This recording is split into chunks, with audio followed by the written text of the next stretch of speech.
Oh no, this is a disaster. Whoa, what happened?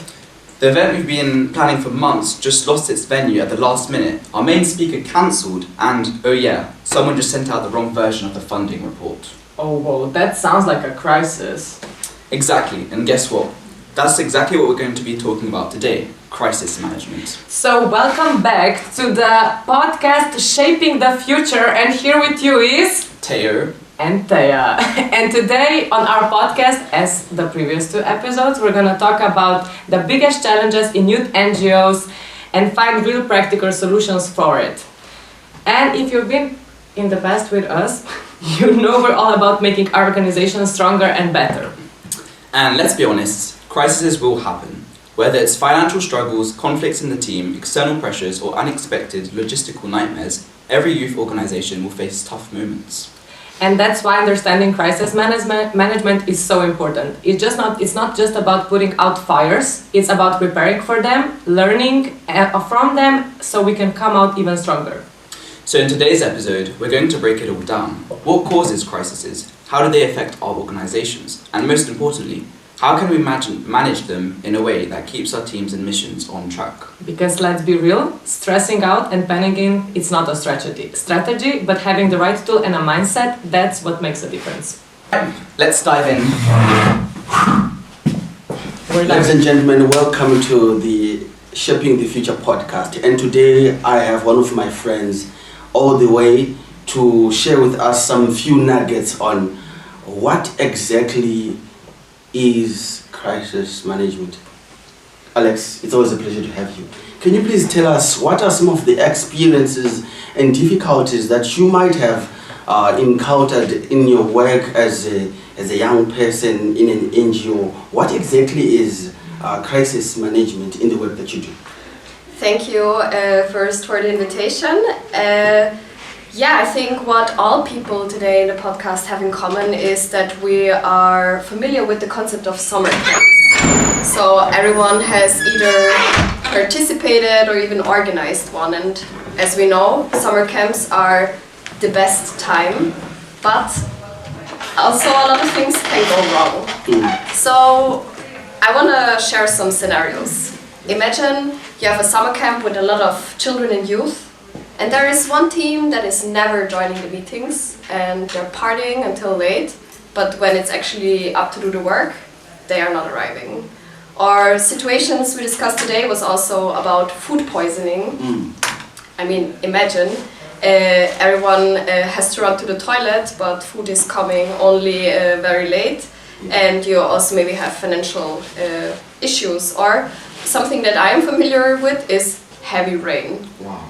So the tents fall apart, the floor is full of mud, parents are calling worried.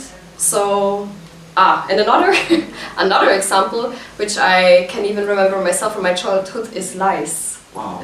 Lice is coming out. So what do? These urgent situations, these crises, acquire quick decision making, and this is the time where also conflicts can arise, and this is why it is so important to talk about crisis management, because a lot of emotions come and you're overwhelmed, and I think everyone has a different line at this, where they're comfort, where they're maybe willing to go out, and there are also scenarios where you really feel uncomfortable and you don't know how to make decisions anymore.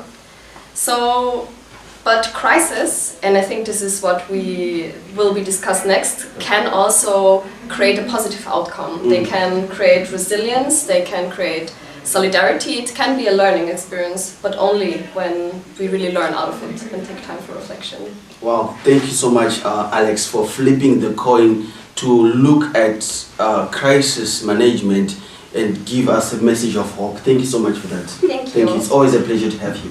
Thank you. Same for me. So, talking about crisis management, we also tackled some actionable steps.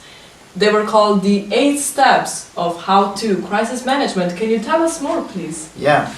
First of all, I have to talk about the sense of urgency.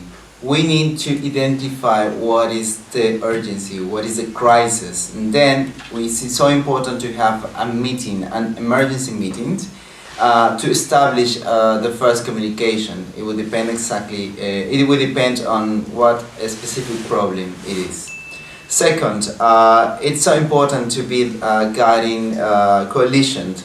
So it means that we need to create a crisis response, we have to assign roles, and also we need to ensure decisions. But this decision needs to be fast because we need to act.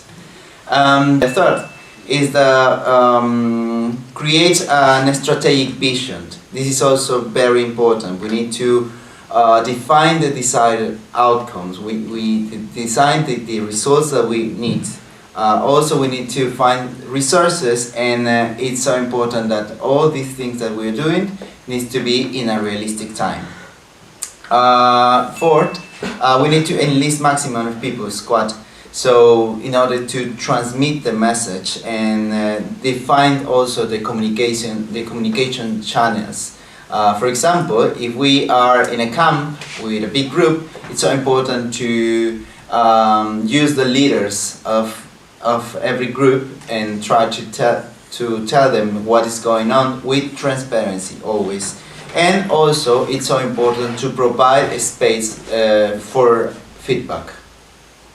So Arina, next step is to avoid and remove barriers, and this means to encourage decisions and provide tools.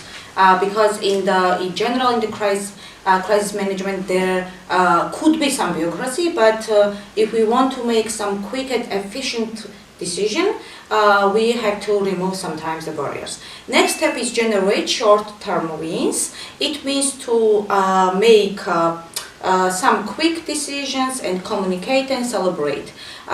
Because in the crisis management and in this process, sometimes we are finding some solutions, and it's necessary to celebrate this as well. Next step is sustain acceleration. It means what worked, what doesn't, and expand these strategies. Because this precedent give us opportunity to think about it like wider, and we have to use it also in these 8 steps. And the last one is evaluate and ensure new practices.